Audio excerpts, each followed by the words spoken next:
إن الحمد لله نحمده ونستعينه ونستغفره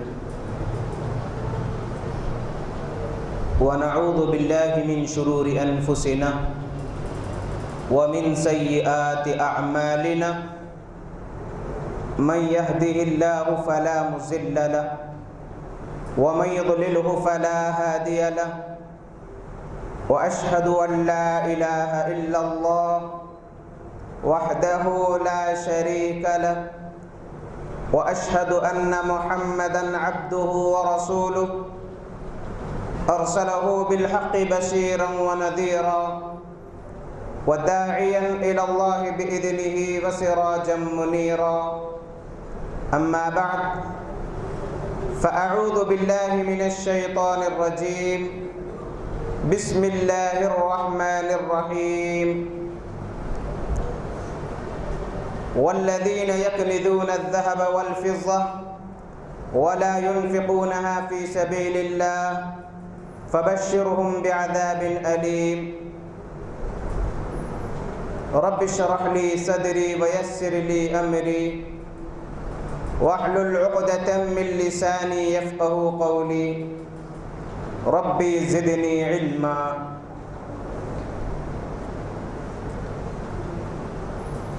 قابل احترام معزز و مکرم میرے دینی و اسلامی بھائیوں اور پردہ نشین ماؤں اور بہنوں، اس اللہ رب العالمین کی تعریف و توصیف، حمد و ثنا، بڑائی بزرگی ہے جس نے ہم کو بڑا محترم اور جنت سے قریب کرنے والا مہینہ ماہ رمضان المبارک عطا کیا تاکہ ہم اس مہینے کی قدر کرتے ہوئے اپنی اخروی زندگی کو کامیاب بنا سکے۔ بے حساب درود و سلام ہو خاتم النبیین سید المرسلین رحمت للعالمین ساقی کوثر شافی محشر محمد الرسول اللہ صلی اللہ علیہ وآلہ وسلم پر۔ معزز سامعین، آج آپ کے سامنے جس عنوان پر خطاب کرنے جا رہا ہوں وہ عنوان ہے زکوٰۃ کی اہمیت۔ یہ اسلام کا ایک اہم رکن ہے۔ کوئی اگر زکوٰۃ کا جان بوجھ کر انکار کیے وہ دائرے اسلام سے خارج ہو جاتا ہے، اور یہ ابتدائی اسلام ہی سے مقرر ہے، لیکن باقاعدہ طور پر نصاب کے اعتبار سے 2 ہجری میں مقرر کیا گیا۔ اگر کوئی اس کا انکار کرے تو وہ دائرہ اسلام سے خارج ہو جاتا ہے، جیسا کہ صحیح بخاری کی روایت ہے۔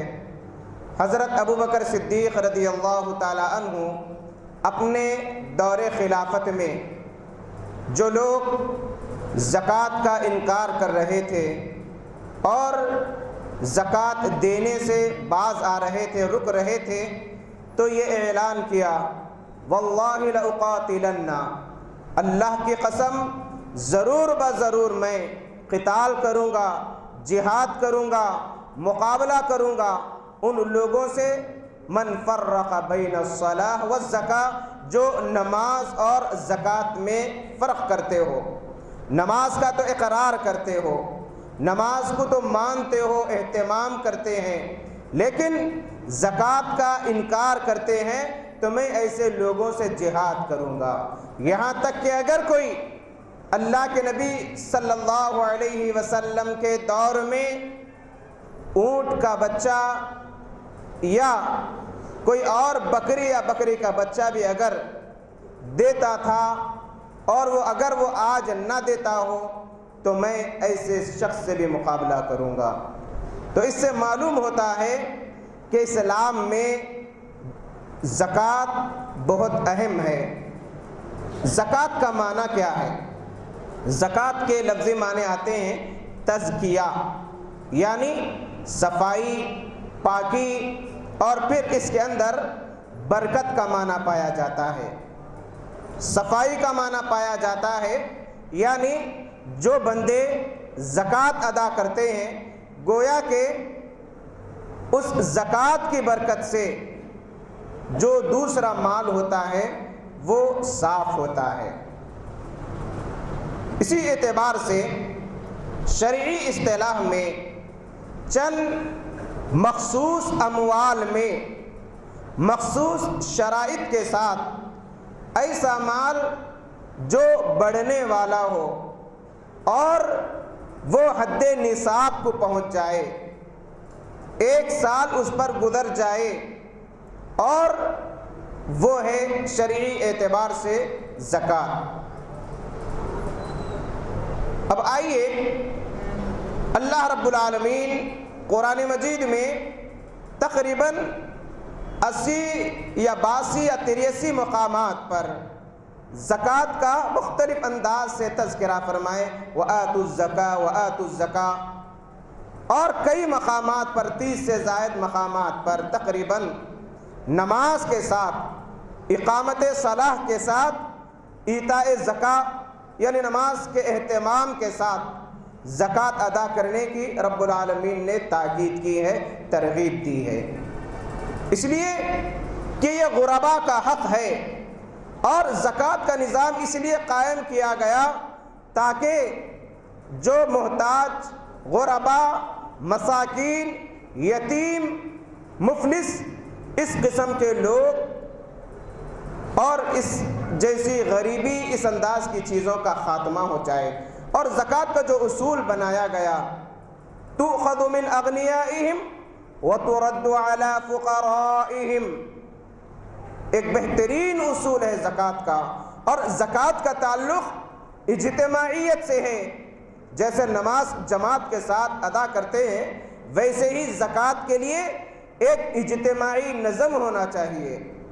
باقاعدہ طور پر عہد نبوی اور عہد صحابہ میں زکوٰۃ کے سلسلے میں باقاعدہ ایک شعبہ قائم تھا، بیت المال تھا، جہاں پر زکوٰۃ جمع کیا جاتا تھا، اور لکھنے والے موجود تھے، نصاب کا اندازہ لگانے والے موجود تھے، حساب کتاب کرنے والے موجود تھے، تقسیم کرنے والے موجود تھے، تو باقاعدہ ایک شعبہ قائم تھا زکوٰۃ کا، تاکہ جس علاقے میں رہتے ہو وہاں کے مالداروں سے زکوٰۃ لیا جائے گا اور وہیں کے غرباء میں تقسیم کیا جائے گا۔ اگر ہر علاقے میں اجتماعی طور پر زکوٰۃ کا نصاب اگر موجود ہو جائے تو ایک حد تک غربت کا خاتمہ ہو سکتا ہے، ایک حد تک جرائم کا خاتمہ ہو سکتا ہے۔ تو مسلمانوں نے زکوٰۃ کی اجتماعیت کو نظر انداز کر دیا، اور اس کے کئی وجوہات ہیں، اس کے کئی وجوہات ہیں۔ جب تک خلافت اسلامیہ برقرار تھا، باقاعدہ ایک خلیفہ موجود تھا، بیت المال کا نظم موجود تھا، تو باقاعدہ طور پر ایسے لوگوں کی فہرست موجود رہتی تھی جو زکوٰۃ کے مستحق ہے، اور انہیں زکوٰۃ ادا کیا جاتا تھا۔ جب مملکت اسلامیہ یا خلافت کا خاتمہ ہوا تو اس کے بعد سے یہ نظم آہستہ آہستہ ختم ہوا، لیکن آج بھی بعض ایسے علاقے ہیں جہاں پر علاقائی سطح پر، شہری سطح پر، صوبائی سطح پر یا قریے کی سطح پر اپنے اپنے طور پر لوگ اجتماعی زکوٰۃ کا اہتمام کرتے ہیں، اور اس کا اہم بنیادی مقصد یہی بتلایا گیا، تُؤْخَذُ مِنْ أَغْنِيَائِهِمْ وَتُرَدُّ عَلَى فُقَرَائِهِمْ، کہ مالداروں سے لیا جائے اور وہیں کے غرباء میں تقسیم کیا جائے۔ اور دوسری شکل اگر ہم کہیں گے، اگر ہر کوئی اپنے اپنے رشتہ داروں کا جائزہ لے اور مستحقین تک اگر یہ زکوٰۃ پہنچائے تو الحمدللہ کافی حد تک محتاجی کا بھی خاتمہ ہو سکتا ہے۔ آئیے اب شریعت میں اس کے کیا آداب بتلائے گئے اور کیا فضیلتیں بتلائی گئی، یہ سنیں گے۔ پھر اس کے بعد وعیدیں سنیں گے، پھر اس کے بعد نصاب زکوٰۃ یعنی کن چیزوں میں زکوٰۃ دینا ہے اور زکوٰۃ کا مال کن کن مصارف میں صرف کرنا ہے۔ چونکہ وقت بہت مختصر رہتا ہے جمعے کا، اسی لیے اشارتاً کچھ باتیں، ضروری باتیں انشاءاللہ رکھنے کی کوشش کروں گا۔ نبی کریم صلی اللہ علیہ وسلم نے زکوٰۃ کی فضیلت بتلاتے ہوئے فرمایا، ابن عباس رضی اللہ تعالیٰ عنہ سے مروی ہے، ابو داؤد کی روایت ہے، قال رسول اللہ صلی اللہ علیہ وسلم ان اللہ لم یفرض الزکاۃ الا لیطیب ما بقی من اموالکم۔ اللہ نے اس لیے زکوٰۃ فرض کیا تاکہ تمہارے بقیہ مال کی صفائی ہو، حفاظت ہو سکے، برکت آ سکے اس کے اندر۔ بظاہر کوئی اگر زکوٰۃ نکالتے ہیں تو معلوم ہوتا ہے کہ مال میں سے کچھ کمی آ گئی، لیکن حقیقت میں اللہ تعالیٰ اس کے ذریعے کئی گنا برکت اس کے اندر رکھ دیتا ہے۔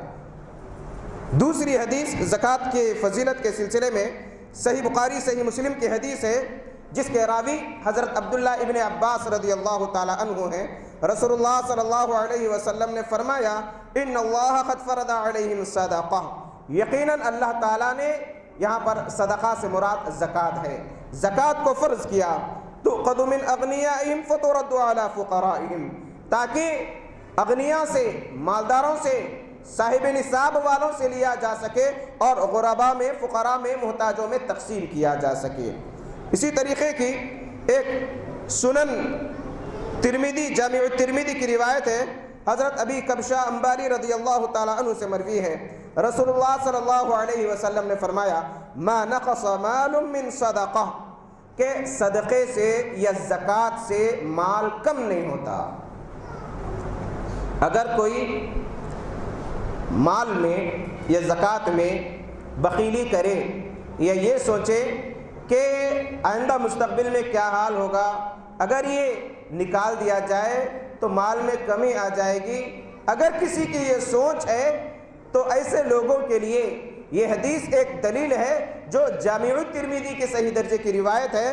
رسول اللہ صلی اللہ علیہ وسلم نے جب اعلان کر دیا ما نقص مال من صدقہ، کہ صدقات یا زکوٰۃ کوئی اگر ادا کرتے ہیں تو ان کے مال میں کوئی کمی واقع نہیں ہوتی، اگر اس کے باوجود اگر کوئی ڈر رہے ہو یا پیچھے ہٹ رہے ہو تو پھر یا تو اللہ کے نبی صلی اللہ علیہ وسلم کے فرمان پر بھروسہ نہیں ہے یا پھر کوئی اور نظریہ قائم ہے۔ جب نبی علیہ السلام نے وعدے کر دیا تو بلا جھجک اللہ کی راہ میں اللہ کے دیے ہوئے مال کو خرچ کرنا چاہیے، خاص طور پر وہ مال جسے مالی عبادت کہا جاتا ہے۔ مالی عبادت صدقات ہے، زکوٰۃ ہے، جو نصاب کو پہنچنے کے بعد فرض ہے۔ اسی طریقے کی ایک اور روایت مسند احمد کی ہے، جس کے راوی حضرت انس ابن مالک رضی اللہ تعالی عنہ ہیں، فرماتے ہیں کہ رسول اللہ صلی اللہ علیہ وسلم نے فرمایا کہ تخرج الزکاۃ من مالک فإنها طہرۃ وتصل اقربا، کہ اگر تم لوگ زکوٰۃ جب ادا کرتے ہو تو اس کے ذریعے تمہاری پاکی کی جاتی ہے، وتصل اقربا، دوسرا فائدہ یہ بتلایا گیا کہ اس کے ذریعے رشتہ داروں سے صلہ رحمی کی جا سکتی ہے اور اس کے ذریعے مساکین، محتاج، غرباء کے حق کو پہچانا جا سکتا ہے۔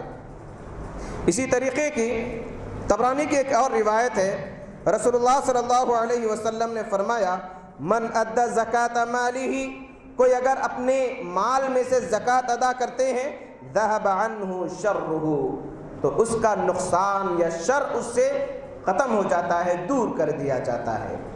اسی طریقے کی ایک اور روایت ہے جامع ترمذی کی، جس کے راوی حضرت انس بن مالک رضی اللہ تعالی عنہ ہیں، رسول اللہ صلی اللہ علیہ وسلم نے فرمایا ان الصدقۃ لتطفئ غضب الرب، یقیناً صدقات یعنی زکوٰۃ ہو یا نفلی صدقات ہو یا اس جیسی جو کچھ اللہ کے راہ میں خرچ کی ہوئی چیزیں جو خرچ کی جا سکتی ہے، یہ تمام چیزیں اس کے اندر آ جاتی ہے۔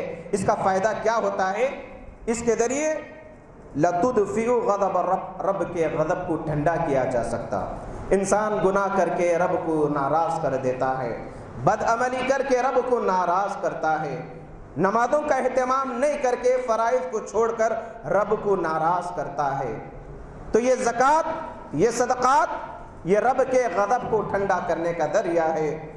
اور وَتَدْفَعُ مَيْتَةَ السُّوءِ، بدترین قسم کی جو موت ہوتی ہے، اچانک موت آ گئی، حادثے میں موت آ گئی، ایسی موت آ گئی کہ لاش ملنے کا نام نہیں، ایسی موت آ گئی کہ آدھا چو طرف پڑے ہوئے ہیں، ایسی موت آئی کہ کلمہ نصیب نہیں ہوا، ایسی موت آئی کہ بڑی درد انگیز ہے، لوگ دیکھنا گوارا نہیں کر رہے۔ اس انداز کی جو موتیں ہو سکتی ہیں، ان صدقات اور زکوٰۃ وغیرہ کے ذریعے دور کیا جا سکتا۔ وَتَدْفَعُ مَيْتَةَ السُّوءِ، اور انشاءاللہ خاتمہ بالخیر ہوگا اس کی برکت سے، اور کلمہ جاری رہے گا۔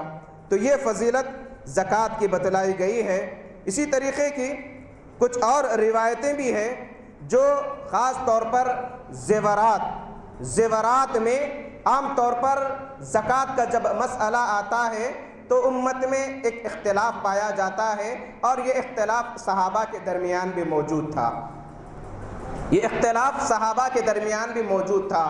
چنانچہ حضرت ابن عباس رضی اللہ تعالی عنہ، ابن مسعود رضی اللہ تعالی عنہ، حضرت عائشہ رضی اللہ تعالی عنہا اور دیگر ائمہ اس بات کے قائل تھے کہ زیورات میں بھی زکوٰۃ ہے، اس لیے کہ اللہ کے نبی صلی اللہ علیہ وسلم نے زکوٰۃ کا جو نصاب مقرر کیا، اس دور میں خرید و فروخت کے لیے درہم و دینار استعمال کیے جاتے تھے، سونے اور چاندی کے سکے، اور اس دور میں ازواج یا خواتین زیورات کا بھی اہتمام کیا کرتی تھی۔ اس سلسلے میں بھی کچھ ہدایتیں ملتی ہیں۔ تو مجموعی طور پر دو تین روایتیں سن لے کہ سنن ابو داؤد کی روایت ہے، اللہ کے نبی صلی اللہ علیہ وسلم کی خدمت میں خاتون حاضر ہوتی ہے، ابن عمر رضی اللہ تعالیٰ عنہ اس حدیث کے راوی ہے، کہ ایک خاتون آتی ہے، اس کے ہاتھ میں دو موٹے موٹے سونے کے کنگن تھے۔ اللہ کے نبی صلی اللہ علیہ وسلم نے پوچھا کیا تم اس کی زکوٰۃ ادا کرتی ہو؟ تو اس خاتون نے کہا کہ نہیں۔ تو اللہ کے نبی صلی اللہ علیہ وسلم نے فرمایا کیا تمہیں یہ پسند ہے کہ تمہاری لڑکی کے ہاتھ میں دو سونے کے کنگن کے بجائے آگ کے کنگن پہنائے جائیں؟ فوراً اس خاتون نے ان کنگنوں کو نکال کر اللہ کے نبی صلی اللہ علیہ وسلم کی خدمت میں پیش کر دیا۔ اسی طریقے کی سنن ابو داؤد کی ایک اور روایت جن کی راویہ حضرت عائشہ رضی اللہ تعالی عنہا ہے، فرماتی ہیں کہ اللہ کے نبی صلی اللہ علیہ وسلم میرے ہاتھ میں چاندی کی ایک انگوٹھی دیکھی اور کہنے لگے کیا تم اس کی زکوٰۃ ادا کرتی ہو؟ تو انہوں نے کہا کہ نہیں۔ تو اللہ کے نبی صلی اللہ علیہ وسلم نے فرمایا کہ تمہیں آگ میں لے جانے کے لیے یہ انگوٹھی کافی ہے۔ تو اس سے معلوم ہوا کہ زکوٰۃ ان زیورات میں بھی نکالنا چاہیے جو استعمال کی جاتی ہے۔ اسی طریقے کی ایک اور روایت ہمیں ملتی ہے ام سلمہ رضی اللہ تعالی عنہا کی، یہ بھی ابو داؤد کی روایت ہے۔ سونے کے پازیب یہ پہنی اور اللہ کے نبی صلی اللہ علیہ وسلم کی خدمت میں حاضر ہو کر کہنے لگی اے اللہ کے نبی صلی اللہ علیہ وسلم، اللہ رب العالمین نے جو وعید نازل کی ان لوگوں پر جو زکوٰۃ ادا نہیں کرتے، کیا یہ پازیب بھی اس کے اندر آتے ہیں؟ تو اللہ کے نبی صلی اللہ علیہ وسلم نے فرمایا کہ اگر ان کی زکوٰۃ ادا نہ کرے تو یہ بھی ان کے اندر آتا ہے۔ تو ان تین روایتوں سے اندازہ لگتا ہے کہ وہ زیور جو عام طور پر پہنا جاتا ہے اس میں بھی زکوٰۃ نکالنا چاہیے۔ اب اختلاف عام طور پر اس میں پایا جاتا ہے کہ جو استعمال کی چیزیں ہیں، لباس، سواری، گھر کے ضروریات کی پوری چیزیں، فریج ہے، پنکھے ہیں، سامان ہے، بگونے ہیں وغیرہ وغیرہ، چاہے وہ قیمتی سے قیمتی چیزیں کیوں نہ ہو، ایسی چیزوں پر زکوٰۃ نہیں ہے۔ کوئی اگر 1 کروڑ کی گاڑی میں بھی اگر پھر رہا ہو یا پلین میں بھی اگر پھر رہا ہو تو اس پر زکوٰۃ نہیں ہے۔ کوئی اگر بہترین محل نما گھر میں رہ رہا ہو تو اس میں زکوٰۃ نہیں ہے۔ تو لوگوں کو اندیشہ ہوا کہ جب استعمال کی چیزوں میں زکوٰۃ نہیں ہے تو پھر زیور بھی استعمال کیا جاتا ہے۔ اسی لیے علماء نے کہا ایسا زیور جو ہمیشہ پہنتے ہیں، ایسا زیور جو ہمیشہ پہنتے ہیں اس پر زکوٰۃ نہیں ہے، لیکن ایسا زیور جو رکھا ہوا ہے، ایسا زیور جو رکھا ہوا ہے اس پر زکوٰۃ ہے۔ اور عام طور پر جو زیور پہنتے ہیں بالکل لاکٹ وغیرہ رہتی ہے، 1-2 انگوٹھی رہتی ہے، بہت کم عام طور پر روزمرہ میں استعمال میں آنے والا زیور، اگر ہم یہ کہیں کہ زیور میں بالکل زکوٰۃ نہیں ہے تو بھی مناسب نہیں، اس لیے کہ اللہ کے نبی صلی اللہ علیہ وسلم کے دور میں درہم و دینار سونے کے سکے تھے، درہم چاندی کے سکے تھے۔ آج کے دور میں بھی بعض لوگ زیور خرید کر رکھتے ہیں کہ اگر ریٹ بڑھ گیا تو ہم اسے بیچ دیں گے۔ اسی طریقے کا مال تجارت، ایسا مال جو بڑھنے والا ہے، کئی گھر ہیں کرائے آتے ہیں ان میں زکوٰۃ ادا کرنا ہے، کئی گاڑیاں ہیں اور باقاعدہ اس کے کرائے آتے ہیں ان پر زکوٰۃ ہے۔ اسی طریقے سے اتنا مال ہے جو زیور سونے یا چاندی کے حد نصاب کو پہنچ جائے اس پر بھی زکوٰۃ ہے۔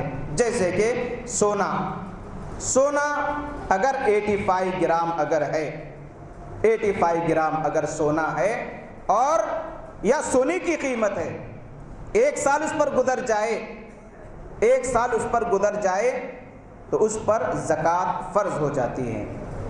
اسی طریقے سے چاندی 595 گرام اگر کسی کے پاس ہو، 1 سال اس پر گزر جائے تو اس پر زکوٰۃ ادا کرنا ہے 2.5%۔ یہ ہے زکوٰۃ کی مختصر سی فضیلت۔ پھر ایسے جانوروں پر بھی زکوٰۃ ہے، اونٹوں میں، گائے میں، بکریوں میں، 40 بکریوں میں 1 بکری، 30 گائے میں 1 گائے، 5 اونٹ میں 1 اونٹ۔ اسی طریقے سے کھیتی باڑی وغیرہ ہے اس کا 10واں حصہ۔ تو اس انداز کے مختلف نصاب احادیث کے اندر بتلائے گئے ہیں۔ اب وہ لوگ جو بالکل زکوٰۃ ہی کے منکر ہیں، زکوٰۃ ہی ادا نہیں کرتے، ایسے لوگوں کے لیے سخت وعیدیں آئی ہیں۔ دیکھیے سورہ توبہ آیت نمبر 34 اور 35، اللہ رب العالمین فرماتے ہیں والذین یکنزون الذھب والفضہ، جو لوگ سونے اور چاندی کو جمع کر رکھتے ہیں، اٹھا کر جوڑ کر رکھتے ہیں، ولا ينفقونها فی سبیل اللہ، جو اللہ کی راہ میں خرچ نہیں کرتے یعنی زکوٰۃ ادا نہیں کرتے، فبشرہم بعذاب علیم، ایسے لوگوں کے لیے دردناک عذاب کی خوشخبری دے دو۔ یوم یحمى علیہا فی نار جہنم، جس دن وہ پورے کا پورا زیور، وہ پوری کی پوری چیزیں جہنم کی آگ میں تپائی جائے گی، اور فتکوی بہا جباہہم وجنوبہم وظہورہم، داغا جائے گا۔ کوئی اگر چیزیں رکھ کر گن کر رکھتے ہیں، زکوٰۃ ادا نہیں کرتے، وہ چیزیں جہنم میں تپائی جائے گی اور ان کی پیشانیوں، بازوؤں، پیٹوں کو داغا جائے گا۔ ھذا ما کنزتم لانفسکم، کہا جائے گا یہ وہ تمہارا خزانہ ہے جو تم گن کر رکھا کرتے تھے، اللہ کا حق ادا نہیں کرتے تھے، بندوں کا حق ادا نہیں کرتے تھے، زکوٰۃ ادا نہیں کرتے تھے، اللہ کی راہ میں خرچ نہیں کرتے تھے۔ فذوقوا بما کنتم تکنزون، ان جمع کر رکھنے کا بدلہ چکھتے رہو۔ بڑی سخت وعید ہے۔ اور صحابیہ زیور بترا کر اللہ کے نبی صلی اللہ علیہ وسلم سے پوچھا کرتی تھی کیا یہ بھی اس کے اندر آتا ہے؟ اسی طریقے کی ایک اور آیت سورہ آل عمران آیت نمبر 108، رب العالمین کا ارشاد ہے وَلَا يَحْسَبَنَّ الَّذِينَ يَبْخَلُونَ بِمَا آتَاهُمُ اللَّهُ مِنْ فَضْلِهِ هُوَ خَيْرٌ لَهُمْ، وہ لوگ جو اپنے اموال میں بخیلی کرتے ہیں، یہ نہ سمجھے کہ ہم بخیلی کر کے بہت اچھا کام کر رہے ہیں یا اپنے مال کو بچا رہے ہیں۔ جو اللہ نے انہیں عطا کیا، ہوا خیر لہم بل ہوا شر لہم، یہ ان کے لیے اچھی بات نہیں ہے بلکہ یہ ان کے لیے نقصان دہ ہے۔ بظاہر مال تو برقرار رہ رہا ہے لیکن یہ شر ہے ان کے لیے۔ سَيُطَوَّقُونَ مَا بَخِلُوا بِهِ يَوْمَ الْقِيَامَةِ، قیامت کے دن یہی مال گلے کا طوق بن جائے گا ان کے۔ وَلِلَّهِ مِيرَاثُ السَّمَاوَاتِ وَالْأَرْضِ، اللہ ہی کی میراث ہے، ملکیت میں آسمان اور زمین کی میراث۔ وَاللَّهُ بِمَا تَعْمَلُونَ خَبِيرٌ، اللہ تعالیٰ تمہارے اعمال سے باخبر ہے۔ یہ تھی وعیدیں جو زکوٰۃ وغیرہ ادا نہیں کرتے۔ ایک اور وعید بتلائی گئی کہ اگر لوگ زکوٰۃ ادا نہ کریں تو بارش روک لی جاتی، بارش روک لی جاتی۔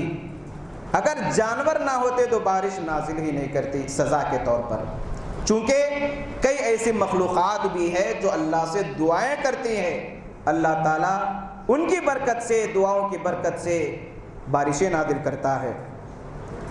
اب زکوٰۃ کے لیے کچھ شرائط ہے کہ ہر مالدار صاحب نصاب پر فرض ہے، مال پر مکمل مالکانہ حق موجود ہو، مال حد نصاب کو پہنچ جائے، مال ضرورت سے زائد ہو، اس مال پر 1 سال گزر جائے تو اس پر 1 سال مکمل ہونے کے بعد زکوٰۃ فرض ہو جاتا ہے۔ 1 سال مکمل نہیں ہوا اور مال بالکل کم ہو گیا تو اس پر بھی زکوٰۃ نہیں ہے۔ اب اس کا جو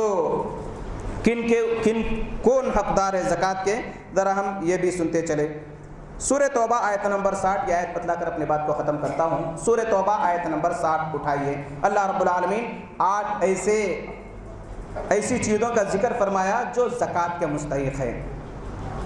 انما الصدقات للفقراء، کہ زکوٰۃ فقراء کا حق ہے، محتاجوں کو دینا چاہیے۔ والمساکین، مسکینوں کا حق ہے، مساکین کو دینا چاہیے۔ والعاملین علیہا، جو زکوٰۃ وصول کرتے ہیں، حساب کتاب کرتے ہیں، نگرانی کرتے ہیں، جمع کرتے ہیں، ایسے لوگوں کو دیا جا سکتا۔ والعاملین علیہا والمؤلفۃ قلوبہم، ایسے لوگ جو غیر مسلم تو ہے لیکن اسلام اس لیے نہیں لاتے، مالیے کی پریشانی آتی، رہنے کا مسئلہ، کھانے پینے کا مسئلہ، ایسی چیزیں، یا جو اسلام تو قبول کرنا چاہتے ہیں، غربت انہیں روکے ہوئے ہیں، ایسے لوگوں کو بھی زکوٰۃ دے سکتے تاکہ وہ اسلام سے متاثر ہو اور اسلام قبول کر لے۔ وفی الرقاب، غلام آزاد کرنے میں، آج کل غلاموں کا سلسلہ تو نہیں ہے، جو قیدی ہے اور بغیر کسی سبب کے جھوٹے کیسوں میں جنہیں پھنسایا گیا، اور جو لوگ جن کا کوئی پرسان حال نہیں، یوں ہی اٹھا لیے بغیر کسی غلطی کے، بے گناہ ہیں اور ان کی طرف سے لڑنے والا بھی کوئی نہیں، ان پر بھی ان کو آزاد کرانے میں بھی لگا سکتے ہیں یہ مال۔ نمبر 6، والغارمین فی سبیل اللہ، وہ لوگ جو بالکل مقروض ہے، ایسوں کو بھی زکوٰۃ ادا کر سکتے ہیں، مجاہد کو زکوٰۃ دے سکتے ہیں اور مسافر کو زکوٰۃ دے سکتے ہیں۔ تو معلوم ہوا انما الصدقات للفقراء والمساکین والعاملین علیہا والمؤلفۃ قلوبہم وفی الرقاب والغارمین وفی سبیل اللہ وابن السبیل، یہ 8 مصارف ہے، 8 مصارف ہی میں زکوٰۃ ادا کر سکتے ہیں۔ البتہ فی سبیل اللہ یعنی اللہ کی راہ میں زکوٰۃ ادا کرنا، یا وہ لوگ جو اللہ کی راہ میں خدمت کر رہے ہیں، اس کے اندر دینی مدارس، اسلامک سوسائٹیز، رفاہی تنظیمیں، رفاہی ادارے، اور اس انداز کے جو اللہ کے لیے کام کرتے ہیں، یا ایسے علماء جو بالکل دین کے لیے وقف ہو چکے، ایسے دعات جو جن کا ذریعہ معاش نہیں، جو بالکل اسی میں لگے ہوئے ہیں، ایسے لوگوں کو بھی بعض علماء نے دینے کی اجازت دی ہے۔ بس ان کے علاوہ کسی اور کے لیے زکوٰۃ جائز نہیں۔ یہ ضروری باتیں تھیں زکوٰۃ کے سلسلے میں۔ مزید اگر کسی کو کچھ پوچھنا ہو تو نماز کے بعد پوچھ سکتے ہیں۔ اللہ تعالیٰ سے دعا ہے الہ العالمین ہم تمام کو اس اہم فریضے کو ادا کرنے کی توفیق عطا فرما۔ الہ العالمین ہم میں جو بیمار ہے انہیں شفائے کلی، صحت عاجلہ عطا فرما۔ جو احباب دعاؤں کی درخواست کیے ہیں، الہی اپنے فضل و کرم سے ان کی جائز مرادوں کو پوری فرما۔ ہمارے ہمارے محبوب بھائی جن کی صحت یابی کے لیے دعا کی گزارش کی گئی، ہم دعا کرتے ہیں کہ الہی انہیں صحت کاملہ عطا فرما اور ان کے مسائل کو اپنے فضل و کرم سے حل فرما دے۔ ہم یہاں پر ہم میں جتنے بھی بیمار ہیں الہی ان تمام کو شفاء کاملہ عطا فرما، جو قرضوں سے پریشان ہے الہی اپنے غیب سے ان کے قرضوں کی ادائیگی کا بندوبست فرما دے۔ الہ العالمین جو محتاج ہے اپنے فضل و کرم سے انہیں بے نیاز بنا دے۔ الہ العالمین جو بے روزگار ہے اپنے فضل و کرم سے انہیں روزگار سے لگا دے۔ الہ العالمین میاں بیوی کے درمیان الفت و محبت پیدا فرما دے۔ الہ العالمین گھر میں خیر و برکت نازل فرما۔ الہ العالمین ہماری اولاد کو ہماری آنکھوں کا ٹھنڈک بنا۔ الہ العالمین اولاد کو والدین کی خدمت کی توفیق عطا فرما۔ الہ العالمین جن کے والدین موجود نہیں ہے ہماری نیکیوں کو ان کے لیے صدقہ جاریہ بنا دے، ان کے قبروں کو نور سے بھر دے، انہیں جنت الفردوس میں عطا فرما۔ جن کے رشتہ دار انتقال کر گئے ہیں الہی ان تمام کی اپنے فضل و کرم سے مغفرت فرما۔ الہ العالمین ہم تمام کو ماہ رمضان کی قدر کرتے ہوئے روزوں کا اہتمام کرنے کی توفیق عطا فرما۔ بیماری کی وجہ سے جو لوگ روزہ نہیں رکھ پا رہے ہیں الہی ان کی حالت تو جانتا ہے، اپنے فضل و کرم سے انہیں معاف فرما دے۔ الہی روزوں میں جو لغزشیں کوتاہیاں ہو رہی ہے الہی ہم انسان ہیں تو جانتا ہے، اپنے فضل و کرم سے ان گناہوں کو بھی درگزر فرما دے۔ الہ العالمین نمازوں کا پابند بنا دے۔ الہ العالمین قیام اللیل کا اہتمام کرنے کی توفیق عطا فرما۔ الہ العالمین جو لوگ مساجد کی خدمت میں لگے ہوئے ہیں الہی اپنے فضل و کرم سے ان کے اوپر نظر کرم فرما۔ الہ العالمین وہ علماء جو دین کی خدمت میں لگے ہوئے ہیں، اصلاح کا فریضہ انجام دے رہے ہیں، غیر مسلموں کو اسلام کے طرف بلا رہے ہیں الہی غیب سے ان کی امداد فرما، ان کے لیے رزق کے دروازے کھول دے۔ الہی ہمیں حلال کمانے، حلال کھانے، حلال کھلانے کے توفیق عطا فرما۔ ربنا آتنا فی الدنیا حسنۃ وفی الآخرۃ حسنۃ وقنا عذاب النار وقنا عذاب القبر وقنا عذاب الحشر۔ اللهم انا نسألك الجنة، اللهم انا نسألك الجنة، اللهم انا نسألك الجنة، اللهم اجرنا من النار، اللهم اجرنا من النار، اللهم اجرنا من النار، اللهم احفظنا من كل بلاء الدنيا وعذاب الآخرة، اللهم انا نسألك الهدى والتقى والعفاف والغنى، اللهم انا نسألك الهدى والتقى والعفاف والغنى، اللهم أرنا الحق حقا وارزقنا اتباعه وأرنا الباطل باطلا وارزقنا اجتنابه، واعف عنا واغفر لنا وارحمنا أنت مولانا فانصرنا على القوم الكافرين آمين۔ بارك الله لنا ولكم في القرآن العظيم ونفعنا وإياكم بالآيات والذكر الحكيم، إنه تعالى جواد كريم ملك بر رحيم ورب حليم۔